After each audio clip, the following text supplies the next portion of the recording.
എങ്ങനെയാണ് കേരളത്തിൽ ഇന്ന് കാണുന്ന നിലയിലേക്ക് വളർന്നത് എന്നതിനെ പറ്റിയൊക്കെ വിശദീകരിക്കാൻ വി മുരളീധരനും കെ സുരേന്ദ്രനും പി കെ കൃഷ്ണദാസും ഒക്കെ ഉൾപ്പെടെയുള്ള നേതാക്കൾക്ക് സാധിക്കും. നമുക്ക് വീണ്ടും പുത്തരിക്കണ്ടം മൈതാനിയിലേക്ക് പോകാം. അവിടെ വി ബിനീഷും ടീമും സജ്ജമാണ്. ബിനീഷെ, നേരത്തെ നമ്മൾ സംസാരിച്ചു വന്നത് ആസന്നമാകുന്ന തദ്ദേശ സ്വയംഭരണ സ്ഥാപനങ്ങളിലേക്കുള്ള തെരഞ്ഞെടുപ്പിനെ പറ്റിയാണ്. കാരണം ഏതാണ്ട് നവംബർ മാസത്തിൽ ഈ മുനിസിപ്പൽ തെരഞ്ഞെടുപ്പ് അല്ലെങ്കിൽ തദ്ദേശ തെരഞ്ഞെടുപ്പ് നടക്കാൻ പോകുന്നു. BJPയെ സംബന്ധിച്ചിടത്തോളം മിഷൻ 2025 എന്ന് പറയുമ്പോൾ തീർച്ചയായും തലസ്ഥാന നഗരി അനന്തപുരി ഉൾപ്പെടെയുള്ള സ്ഥലങ്ങളിൽ ഒരു വലിയ മുന്നേറ്റം. നിലവിൽ മുഖ്യ പ്രതിപക്ഷം എന്ന നിലയിലാണെങ്കിൽ അതിലും അപ്പുറത്തേക്ക് പല മുനിസിപ്പാലിറ്റികളും കോർപ്പറേഷനും ഒക്കെ പിടിച്ചെടുത്തുകൊണ്ട് 2026 നടക്കാൻ പോകുന്ന ആ നിർണായകമായ നിയമസഭാ തെരഞ്ഞെടുപ്പിനുള്ള പടപ്പുറപ്പാടാണ് ഈ വരുന്ന തദ്ദേശ തെരഞ്ഞെടുപ്പ് എന്ന കാര്യത്തിൽ സംശയമില്ല. അപ്പോൾ അതിൻ്റെ ഒരു നാന്ദി കുറിക്കലല്ലേ ഇന്നിപ്പോൾ ഈ പുത്തരിക്കണ്ടം മൈതാനിയിൽ നടക്കാൻ പോകുന്നത് ബിനീഷ്?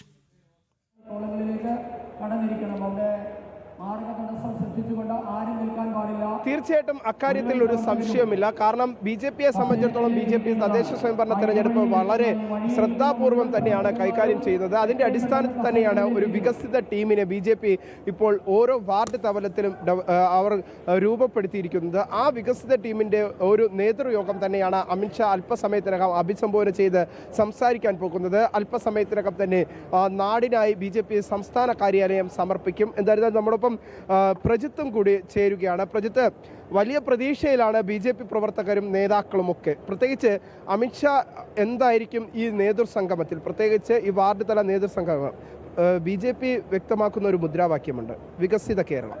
ആ വികസിത കേരളം എന്ന മുദ്രാവാക്യം അത് നരേന്ദ്രമോദി സർക്കാരിൻ്റെ കേരള വികസിതം, രാജ്യത്ത് ഉടനീളം നടത്തുന്ന വികസന പദ്ധതികൾ ഇതെല്ലാം കോർത്തിണക്കിക്കൊണ്ട് സംസ്ഥാനത്ത് ഒരു വികസിത കേരളം പ്ലാനാണ് BJP ഡെവലപ്പ് ചെയ്യാൻ ആഗ്രഹിക്കുന്നത്. BJP സംസ്ഥാന അധ്യക്ഷൻ അത്തരത്തിൽ തന്നെയാണ് പ്രഖ്യാപനങ്ങൾ നടത്തുന്നത്. അപ്പോൾ നിലവിലെ സാഹചര്യത്തിൽ വികസനം പറയുമ്പോൾ ഇടതുപക്ഷവും വലതുപക്ഷവും വരും ദിവസങ്ങളിൽ ഏത് തരത്തിലായിരിക്കും ഇതിനെ പ്രതിരോധിക്കുക? വിനീഷ്, ആദ്യം നമുക്കിതിൻ്റെ ഒരു ഈ യോഗം അല്ലെങ്കിൽ ഇന്നത്തെ ഈ സമ്മേളനം, അതോടൊപ്പം തന്നെ ഈ വികസന കേരളം എന്നുള്ള അല്ലെങ്കിൽ വികസന കേരള സമിതികൾ പ്രാദേശിക തലത്തിൽ 3 രീതിയിൽ നമ്മൾ കാണേണ്ടതുണ്ട്. ഒന്ന്, ഈ സമിതികൾ തന്നെ ഒരു പുതിയ രാഷ്ട്രീയ നീക്കമാണെന്ന് പറയേണ്ടിയിരിക്കുന്നത്. കാരണം ഇതുവരെ നമ്മൾ ഈ പ്രാദേശിക തലങ്ങളിലൊക്കെ വാർഡ് തലങ്ങളിലൊക്കെ തെരഞ്ഞെടുപ്പുകളെ നേരിടുന്ന സമയത്ത് കണ്ടിട്ടുള്ളത് എന്ന് വെച്ചാൽ അവിടെ മത്സരിക്കുന്ന സ്ഥാനാർത്ഥികൾ തമ്മിലുള്ള പ്രശ്നങ്ങൾ, പ്രാദേശികമായ ചില വിഷയങ്ങൾ, പ്രാദേശികമായി ഉണ്ടാകുന്ന ചില തർക്കങ്ങൾ, സ്ഥാനാർത്ഥി തർക്കങ്ങൾ തുടങ്ങിയിട്ടുള്ള പ്രശ്നങ്ങളാണ് പലപ്പോഴും അവിടെയൊക്കെ ചർച്ചയായി വരിക. പക്ഷേ രാജീവ് ചന്ദ്രശേഖർ ഈ പ്രാദേശിക തലത്തിൽ, അതായത് ഓരോ വാർഡിലും 5 പേരടങ്ങുന്ന ഈ വികസന സമിതികൾ എന്ന് പറയുന്ന ഒരു പുതിയ സംവിധാനം കൊണ്ടുവരുമ്പോൾ അവിടെ അദ്ദേഹം മുന്നോട്ട് വയ്ക്കുന്ന ഒരു ആശയം എന്ന് പറയുന്നത് സാധാരണഗതിയിലുള്ള ചർച്ചകളല്ല ഇനി വേണ്ടത്. ഇനി വേണ്ടത് വികസനത്തെ മുൻനിർത്തിയുള്ള ചർച്ചകളാണ്. അത് സംസ്ഥാന തലത്തിലാണെങ്കിലും ശരി, ജില്ലാ തലത്തിലാണെങ്കിലും ശരി, അസംബ്ലി മണ്ഡലം തലത്തിലാണെങ്കിലും ശരി, ഏറ്റവും അടിസ്ഥാനപരമായിട്ടുള്ള വാർഡ് തലത്തിലാണെങ്കിലും ഇനി മുതൽ വികസനം പറഞ്ഞാണ് BJP ചർച്ച നടത്തുന്നത് എന്നുള്ളതാണ് രാജീവ് ചന്ദ്രശേഖർ മുന്നോട്ട് വെക്കുന്നത്. അതിൻ്റെ പ്രതിനിധികളായ ഒരു സമിതിയെയും കൊണ്ടുവരുന്നു. അതാണ് നമ്മൾ ഈ പറയുന്ന ഗ്രാമീണ തലത്തിൽ പ്രവർത്തിക്കുന്ന, വാർഡ് തലത്തിൽ പ്രവർത്തിക്കുന്ന വികസന കേരള സമിതികൾ ഉള്ളത്. ഈ വികസന കേരളം സമിതികളെ ഇന്ന് ഇവിടെ എത്തിക്കുമ്പോൾ അതിന് കൃത്യമായ മറ്റൊരു അജണ്ട കൂടിയുണ്ട്. കൃത്യമായി എങ്ങനെയാണ് ഈ വികസന കേരള സമിതികൾ പ്രവർത്തിക്കേണ്ടത്? 5 പേരടങ്ങുന്ന സമിതി ഓരോ മണ്ഡലങ്ങളിൽ നിന്നാണ്ട് തെക്കൻ കേരളത്തിലെ 5000 വാർഡുകളിൽ നിന്ന് 25,000 പേർ ഇവിടെ എത്തുന്നുണ്ടെന്ന്. ഈ 25,000 പേർക്ക് പുറമെ പഞ്ചായത്ത് തലം മുതൽ ജില്ലാ തലം വരെയുള്ള വിവിധ തലങ്ങളിൽ പ്രവർത്തിക്കുന്ന നേതാക്കളും ഇന്നിവിടെ അണിനിരക്കുന്നുണ്ട്. അവർക്ക് മുന്നിലാണ് ഭാരതത്തിലെ രാഷ്ട്രീയ രംഗത്തിൻ്റെ ഏറ്റവും വലിയ തന്ത്രങ്ങൾ മെനയുന്ന, ഇന്ത്യൻ രാഷ്ട്രീയത്തിൻ്റെ ഏറ്റവും മുകളിൽ നിൽക്കുന്ന പ്രധാനമന്ത്രി നരേന്ദ്രമോദി ആണെങ്കിൽ ഇന്നത്തെ ഒരു പൊളിറ്റിക്കൽ റേറ്റിംഗ് വെച്ചിട്ട് അദ്ദേഹത്തിന് തൊട്ടു താഴെയായി അദ്ദേഹത്തിൻ്റെ സർവ്വസൈനാധിപൻ എന്ന് വിളിക്കാവുന്ന രീതിയിൽ നിലകൊള്ളുന്ന ഇന്ത്യൻ രാഷ്ട്രീയത്തിലെ ഏറ്റവും വലിയ ചാണക്യനെ അമിത്ഷാ എത്തുമ്പോൾ പ്രാദേശിക തലത്തിൽ പ്രവർത്തിക്കുന്ന ഓരോ വാർഡുകളിലും ഇറങ്ങി ജനങ്ങളെ കാണേണ്ട, തങ്ങളുടെ ആശയങ്ങൾ ഏറ്റവും അടിസ്ഥാന ലെവലിൽ എത്തിക്കേണ്ട പ്രവർത്തകർക്ക് മുന്നിലേക്കാണ് അദ്ദേഹം എത്തുന്നത്. അവരെയാണ് അദ്ദേഹം അഭിസംബോധന ചെയ്യുന്നത്. അത് നൽകുന്നൊരു വലിയ സന്ദേശമുണ്ട്. ഒപ്പം തന്നെയാണ് ഇത്രയധികം പേർ 25,000 പറയുന്ന ഈ വാർഡ് സമിതികളിലെ ആളുകളും അതോടൊപ്പം തന്നെ നേതാക്കളും വരുമ്പോൾ ഏതാണ്ട് 58,000 60,000 പേര് ഇവിടെ തന്നെയുണ്ട്. ഇതിന് പുറമെ ഇവിടെ പങ്കെടുക്കാത്ത ഈ 10 ജില്ലകളിലെ കുറിച്ച് നമ്മൾ ചർച്ച ചെയ്യുന്നു. വികസനത്തിന്റെ ഒരു പുതിയ ഘട്ടത്തിലേക്കൊക്കെ BJP പോകുന്നു. അത് തന്നെയാണ് ചർച്ച ചെയ്യപ്പെടുന്നത്. പക്ഷേ ഇനി വരും ദിവസങ്ങളിൽ CPM-ഉം കോൺഗ്രസും പ്രധാന 2 കക്ഷികളാണ് കേരളത്തിലെ. CPM-ഉം കോൺഗ്രസും എങ്ങനെയായിരിക്കും പ്രതിരോധിക്കുക എന്നതൊരു സംഭവമാണ്.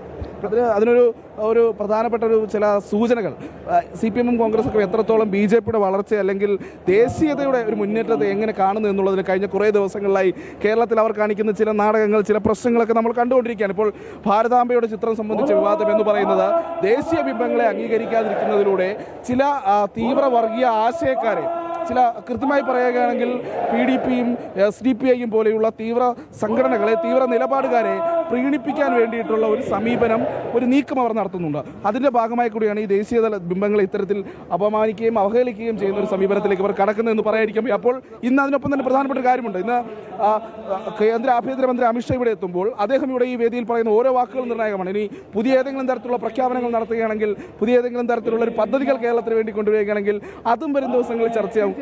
മറ്റൊരു കാര്യം കൂടി, പ്രത്യേകിച്ച് നമ്മളെ സംബന്ധിച്ചിടത്തോളം അല്ലെങ്കിൽ BJP പ്രവർത്തകരെ സംബന്ധിച്ചിടത്തോളം ഉള്ള ഒരു പ്രധാനപ്പെട്ട കാര്യമുണ്ട്. അവരുടെ പ്രതികരണങ്ങൾ, അവരുടെ ഇപ്പോഴത്തെ ഒരു മാനസികാവസ്ഥ, അവർ എങ്ങനെയാണ് പ്രതീക്ഷകൾ വയ്ക്കുന്നത്, അത്തരത്തിലുള്ള ഒരു കുറച്ച് പ്രതികരണങ്ങളിലേക്ക് കൂടി പോകേണ്ടതുണ്ട്. ഈ ചേട്ടാ എവിടുന്നാ വരുന്നത്? മുട്ടത്തറ, തിരുവനന്തപുരം. തിരുവനന്തപുരം തന്നെയാണോ? എങ്ങനെയാണ് നിങ്ങൾ വാർഡുകൾ നല്ല പ്രവർത്തനമാണ്. നിങ്ങൾ ചെയ്യുക? വീടുകളിലൊക്കെ പോകാറുണ്ട്? എങ്ങനെയാണ്? എല്ലാം പോകാറുണ്ട്. ഞാൻ അവിടുത്തെ ഏരിയ പ്രസിഡന്റാണ്. വീടുകളിലൊക്കെ പോയി തുടങ്ങി. അങ്ങനെയാണ് അതിൻ്റെ ഒരു കാര്യം? എല്ലാം പോയി തുടങ്ങി. നിങ്ങളുടെ സമിതിയിൽ ആരൊക്കെ ഉള്ളത്? ഞങ്ങൾ ഇരിക്കുന്ന ഈ 5 പേരുണ്ട് ഇവിടെ തന്നെ. ഞങ്ങളവിടെ തന്നെ. എങ്ങനെയാണ് പുതിയ രീതിയിലുള്ള ഒരു വികസനം പറഞ്ഞ വീടുകളിലൊക്കെ പോയി അങ്ങനെ ഒരു പ്രവർത്തനം എങ്ങനെയാണ്? നമ്മുടെ പ്രവർത്തനം തന്നെ ഇപ്പോൾ വരുന്ന കൗൺസിലറുടെ തെരഞ്ഞെടുപ്പിൻ്റെ മുന്നോടിയായിട്ടുള്ള പ്രവർത്തനമാണ്. അതാണ് ആദ്യത്തെ നമ്മുടെ അജണ്ട. ശ്രീരാം വാർഡ് നമ്മൾ വിജയിക്കും. അതിനുള്ള ശ്രമമാണ് നമ്മൾ തുടങ്ങി കഴിഞ്ഞു. എങ്ങനെയുണ്ട് പുതിയൊരു വികസന സമിതികൾ എന്ന രീതിയിൽ ജനങ്ങളിലേക്ക് എത്തിച്ചപ്പോൾ അവരുടെ ഒരു പ്രതികരണം എങ്ങനെയാണ്? എല്ലാവർക്കും നല്ല പ്രതികരണമാണ്. മുമ്പത്തെക്കാളും BJPക്ക് നല്ല ഒരു മുന്നേറ്റം ഉണ്ട്. അങ്ങനെയാണ്. അപ്പോൾ ആ പുതിയ സംവിധാനത്തിന് വിനീഷ് നമുക്ക് കൂടുതൽ ആളുകളിലേക്ക് പോകാം. ചേച്ചി എവിടെ നിന്നാണ് വരുന്നത്? മഞ്ചൂര്. എങ്ങനെയാണ് ഈ വികസന സമിതികളുടെ ഒരു പ്രവർത്തനം?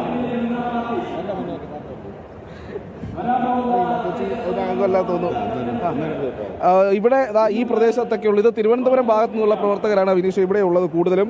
നമുക്ക് അവരിലേക്ക് തന്നെ കൂടുതൽ പ്രതികരണങ്ങൾ ചോദിക്കാം.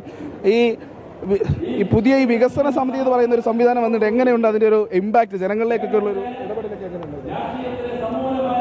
വികസിത നല്ല പ്രതികരണമാണ്. എല്ലായിടത്തും നമുക്ക് BJPക്ക് നല്ല സപ്പോർട്ട് തരുന്നുണ്ട്.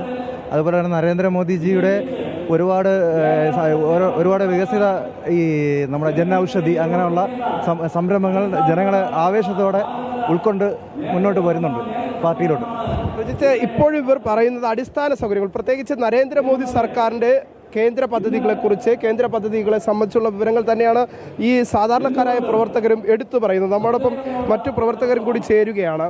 എങ്ങനെയാണ് ഈ ഒരു വികസിത സമിതിയുടെ പ്രവർത്തനം? പ്രത്യേകിച്ച് വാർഡ് തലത്തിൽ BJP പുതിയ തന്ത്രങ്ങൾ മെനയുന്നുണ്ട്, വികസിത പ്രവർത്തനങ്ങൾ തുടങ്ങിയിട്ടുണ്ട്. ഇപ്പോൾ സമ്പർക്കങ്ങളൊക്കെ, പ്രത്യേകിച്ച് വീടുകൾ കേന്ദ്രീകരിച്ചുള്ള സമ്പർക്കങ്ങൾ, അവരെ നേരിട്ട് കാണുന്ന പ്രവർത്തനങ്ങളൊക്കെ BJP തദ്ദേശ സ്വയംഭരണ തെരഞ്ഞെടുപ്പിന് മുന്നോടിയായി നടത്തുന്നുണ്ട്. എങ്ങനെയുണ്ട് പ്രവർത്തനവും ജനങ്ങളുടെ പ്രതികരണം? നമ്മൾ ഇതിനു മുന്നേ തന്നെ കാര്യങ്ങളെല്ലാം നടത്തുന്നുണ്ട്. നമ്മളെ വാർഡ് വികസന സമിതി രൂപീകരിച്ചതിന് ശേഷം ആദ്യം നമ്മൾ നടത്തിയത് മുഴുവൻ വീട്ടിലും സമ്പർക്കം നടത്തി. സമ്പർക്കത്തോടൊപ്പം ആ വീട്ടിൽ വോട്ടർ പട്ടികയിൽ പേര് ചേർക്കാനുള്ളവരുടെ ലിസ്റ്റ് തയ്യാറാക്കി. അതേപോലെ തന്നെ കേന്ദ്ര സർക്കാരിൻ്റെ പദ്ധതികൾ ഏതെല്ലാം ഉണ്ട്, ആ വീട്ടിൽ അനുകൂലമായി കിട്ടേണ്ടത് ഏതെല്ലാം പദ്ധതികളുണ്ടോ, കിട്ടാത്തത് ഏതൊക്കെയുണ്ടോ അതിൻ്റെ ലിസ്റ്റ് തയ്യാറാക്കി അതിനുവേണ്ട പ്രവർത്തനങ്ങൾ സ്റ്റേറ്റ് ഓഫീസിൽ അറിയിച്ചിട്ടുണ്ട്. അതനുസരിച്ചുള്ള കാര്യങ്ങൾ നീങ്ങുന്നുണ്ട്. ചരിത്രത്തിൽ ആദ്യമായിട്ടാണ് BJP ഒരു തദ്ദേശ സ്വയംഭരണ തെരഞ്ഞെടുപ്പിനെ ഇത്തരത്തിൽ കാണുന്നത്.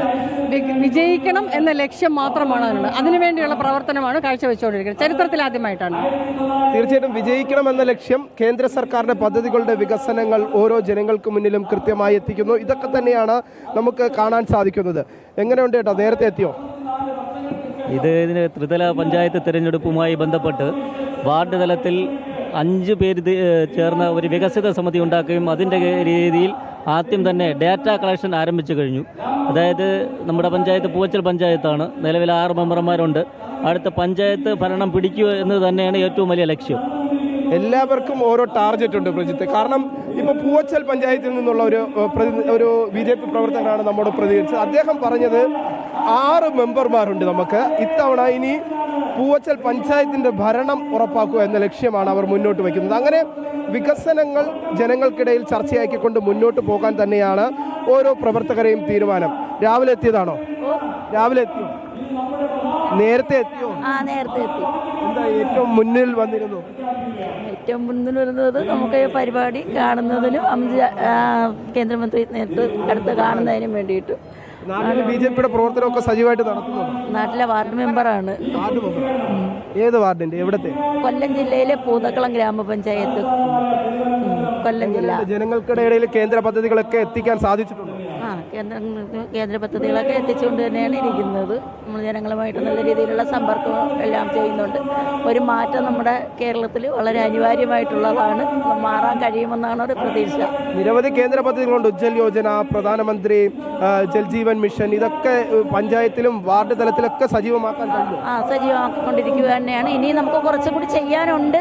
അത് ചെയ്യാനുള്ള ശ്രമത്തിൽ തന്നെയാണ് ഇരിക്കുന്നത് എല്ലാ പദ്ധതികളും. തീർച്ചയായിട്ടും വികസനത്തിന്റെ കാഴ്ചപ്പാടുമായി തന്നെയാണ് മുന്നോട്ട് പോകണമെന്ന ഒരു നിലപാട് തന്നെയാണ് BJP നേതാക്കൾ ഇപ്പോൾ മുന്നോട്ട് വയ്ക്കുന്നത്. അത് തന്നെയാണ് നമുക്കിവിടെ കാണാനും സാധിക്കുന്നത്. നിരവധി പ്രവർത്തകർ തന്നെയാണ് ഇവിടേക്ക് എത്തിയിട്ടുള്ളത്. നമ്മൾ നേരത്തെ സൂചിപ്പിച്ചതുപോലെ തന്നെ ഒരു വികസിത ടീമാണ് ഇവിടെ ഉണ്ടാകുന്നത്. നമുക്ക് ഈ ഒരു മുൻനിരയിൽ നിന്ന് പുറകിലേക്കൊക്കെ പോകണം. എങ്ങനെയാ, വലിയ പ്രതീക്ഷയോടുകൂടി തന്നെയാണോ? നമ്മുടെ ഒരു വലിയൊരു മാറ്റമാണ്. കേരളത്തിന് നമ്മളൊരു സ്വപ്നം, ഒരു വികസിത കേരളം എന്ന സ്വപ്നം നമുക്ക് യാഥാർത്ഥ്യമാകാൻ പോവുകയാണ്.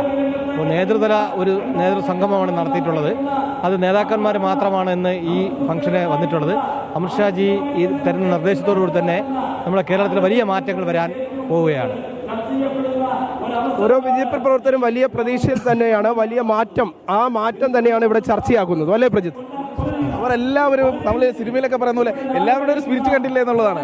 ഈ പുതിയൊരു മാറ്റം വരുന്നു, പുതിയൊരു നേതൃത്വം വരുന്നു, പുതിയൊരു ചിന്താ പദ്ധതി തന്നെ വരുന്നു, അല്ലെങ്കിൽ ഒരു സാധാരണഗതിയിലൂടെ നമ്മുടെ രാഷ്ട്രീയത്തിൽ കണ്ടിട്ടില്ലാത്ത പുതിയൊരു ആലോചന വരുന്നു. പ്രാദേശിക തലങ്ങളിൽ വികസനം സജീവ ചർച്ചയാക്കുക, അതിനെയാണ് ഈ പറയുന്ന പ്രവർത്തകരെല്ലാം ഇപ്പോൾ വലിയ രീതിയിൽ. രണ്ടുപേരിലേക്കും മടങ്ങിയെത്താം. ഇപ്പോൾ സമയം 11 മണിയിലേക്ക് അടുക്കുകയാണ്.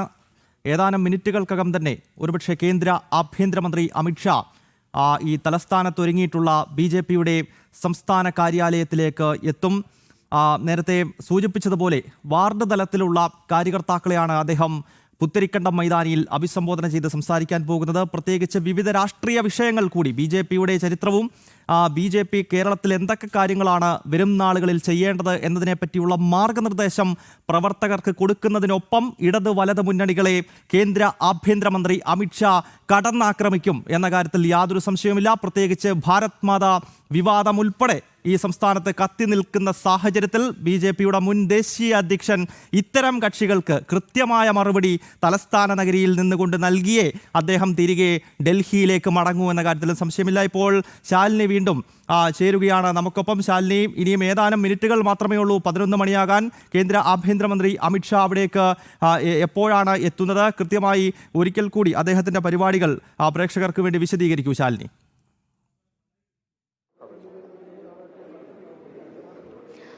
ഗൗതം, അല്പസമയത്തിനകം കേന്ദ്ര ആഭ്യന്തരമന്ത്രി അമിത്ഷാ BJP-യുടെ സംസ്ഥാന കാര്യാലയമായ മാരാർജി ഭവനിലേക്ക് എത്തും. അദ്ദേഹത്തിനെ സ്വീകരിക്കാൻ സംസ്ഥാന കാര്യാലയം ഒരുങ്ങി നിൽക്കുകയാണ് എന്നുള്ളതാണ് നമ്മൾ മനസ്സിലാക്കുന്നത്.